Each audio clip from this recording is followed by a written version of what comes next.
नमस्कार सभी धर्मी लोगों का आपके अपने चैनल पे एक बार फिर स्वागत है। आज मैं आपको फिर से बाइबल के नए वचनों पे लेकर चल रहा हूँ। क्रिसमस का महान पर्व चल रहा है, 25 दिसंबर भी आने वाला है। तो इस पावन पर्व पर मैं आपको परमात्मा के पुत्र ईसा के वचनों पे लेकर चल रहा हूँ। यीशु ने अपने जीवन में, अल्पकाल के जीवन में, 33 साल की उम्र में तो उनको क्रूस पर लटकाई दिया गया था। अल्पकाल में उन्होंने बहुत से उद्धारकर्ता के सारे सामर्थ्यशाली कार्य किए और कई चमत्कार दिखाए, रोगियों को ठीक किया। इन्हीं में यीशु का पानी पर चलना, क्या कोई सामान्य आदमी पानी पर चल सकता है? आप देखिए, मरकुस भाग में आया है, तब उसने तुरंत अपने चेलों को नाव पर चढ़ने के लिए विवश किया। तब उसने अपने चेलों को नाव पर चढ़ने के लिए विवश किया, अर्थात ईसा ने अपने चेलों को नाव पर चढ़ने के लिए विवश किया कि वे उससे पहले पार चले जाएं, कि वे उससे पहले, अर्थात ईसा वहीं रहेंगे और वो उससे पहले नाव पर चढ़कर नदी को पार कर जाएं। जब तक वह लोगों को विदा करे, किसी फंक्शन में खाने पर कुछ लोग आए थे और उनको विदा करना था ईसा को। यहां पर 5,000 लोगों को परमात्मा के पुत्र ईसा ने आसमान से, परमात्मा से रोटी मंगाकर खिलाई थी। वह लोगों को विदा करके प्रार्थना करने को अलग पहाड़ पर चला गया। उसके बाद वह लोगों को जो खाने पर आए थे उनको विदा करके प्रार्थना करने को अलग पहाड़ पर चला गया और सांझ को वह वहां अकेला था। और उसके बाद वह पहाड़ पर प्रार्थना करने के लिए अकेला चला गया। अक्सर वो पहाड़ पर परमात्मा की प्रार्थना करने के लिए अकेला ही जाता था और वह संध्या के समय अकेला था। उस समय नाव झील के बीच लहरों में डगमगा रही थी। वह सांझ के समय अकेला था और वो जो नाव जिसमें चेलों को भेजा था वह लहरों में डगमगा रही थी, क्योंकि हवा सामने की और तेज हवा थी। और यीशु रात के चौथे पहर झील पर चलते हुए उनके पास आया। आप देखिए, और यीशु रात के चौथे पहर झील पर चलते हुए उनके पास आया। जब नाव लहरों पर डगमगाने लगी तो यीशु झील पर पानी पर चलते हुए रात के चौथे पहर पर उनके अपने शिष्यों के पास आया। चेले उसको झील पर चलते हुए देखकर घबरा गए, तो चेले उसको झील अर्थात पानी पर चलते हुए देखकर घबरा गए और कहने लगे, यह भूत है, और डर के मारे चिल्लाने लगे।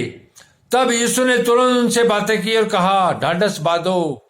तब यीशु ने उनसे बातें की ताकि वो डरे नहीं और कहा, ढाढ़स बांधो, मैं हूं, डरो मत, अर्थात मैं हूं, डरो मत। पतरस ने उसको उत्तर दिया।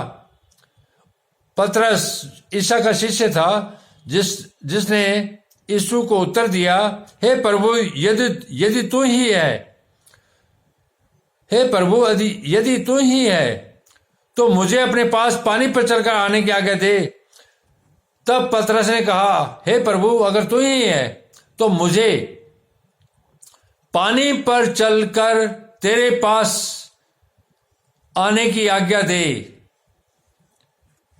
क्योंकि बिना आज्ञा के कोई भी मनुष्य पानी पर नहीं चल सकता।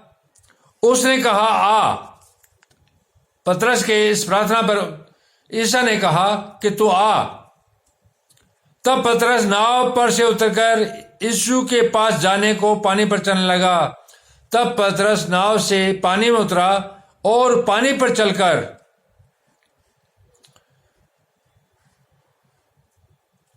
यीशु के पास जाने लगा, पर हवा को देखकर डर गया। और हवा को देखकर वो डर गया क्योंकि हवा तेज चल रही थी। जब डूबने लगा तो चिल्लाकर कहा, हवा को देख के थोड़ी देर तो चला वो पानी पर, लेकिन उसके बाद हवा को देखकर वो डर गया और डूबने लगा तो चिल्लाकर कहा, हे प्रभु मुझे बचा। जब वो डूबने लगा तो कहा, हे प्रभु, हे यीशु मुझे बचा।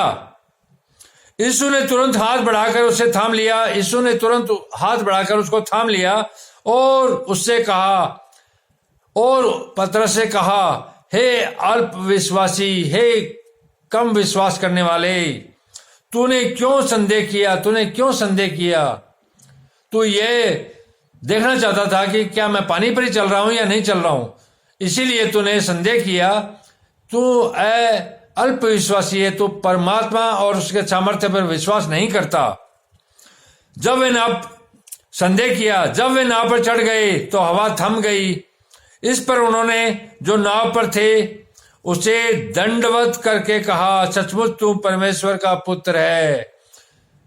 जब वे नाव पर चढ़ गए तो जितने भी शिष्य उस पर नाव पर थे उन्होंने दंडवत करके कहा, सचमुच तू परमेश्वर का पुत्र है। ऐसा कोई उन लोगों ने परमेश्वर का पुत्र बताया।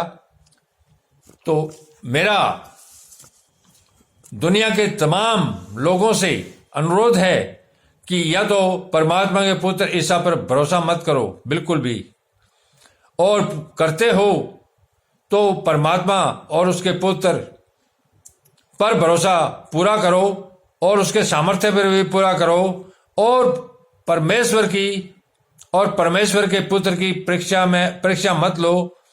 जिस तरह से पतरस ने अपने गुरु की, नबी की परीक्षा ली कि क्या वाकई ये पानी पर चल रहा है, क्या ये मेरे को पानी पर चला सकता है, इसी तरह से आज कोई भी संसार का पुरुष या स्त्री जो परमात्मा के पुत्र ईसा पर भरोसा करते हैं, या तो वो पूरा करें और नए उनकी परीक्षा करें। भरोसा अगर पूरा रखोगे तो आपके पास सामर्थ्य और सारी शक्तियां आएगी, इसमें कोई दो राय नहीं है। और संदेह करोगे तो जिस तरह से पतरस पानी में डूबने लग गया था, उसी तरह से हम लोग भी संसार सागर को पार नहीं कर पाएंगे और इस वैतरणी नदी में डूब जाएंगे। इसी डूबने से बचाने के लिए परमात्मा और परमात्मा के पुत्र ईसा पर पूरा भरोसा करके ही हम इस वैतरणी नदी को, सांसारिक नदी को पार कर सकते हैं, अन्यथा कभी नहीं। धन्यवाद, शुभ रात्रि, कल फिर मिलेंगे।